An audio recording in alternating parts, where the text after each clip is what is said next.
The introduction of dual-purpose wheat and canola crops has dramatically boosted the productivity of what was once a traditional Merino operation on the Monaro Plain.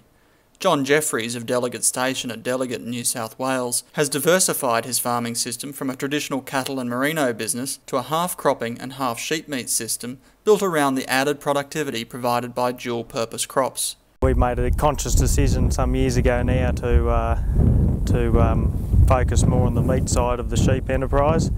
Mainly due to our environment, we're getting lots of fluctuations in our seasons, and we thought best that the meat side of the sheep enterprise suited our system better, so we focused on that, and also the fact that we're using these dual-purpose crops now, that the meat side of our sheep business seems to tie in better with our high production crops. We're integrating our grazing and our grain with our cropping system now, and we always have been. That was certainly very much a focus in the start.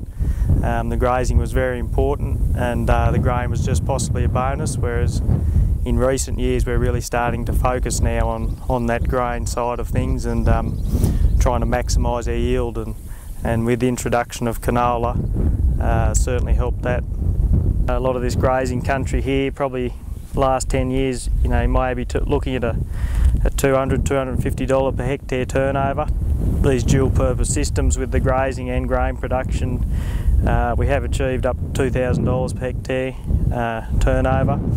Generally our costs in growing, say, a wheat like we're standing in would be about around the $400 per hectare, $350 to $400. So we're out of that, we're usually looking at a grazing revenue of around $500 to $700 per hectare. So largely we're trying to, the whole thing with these systems are about reducing risk.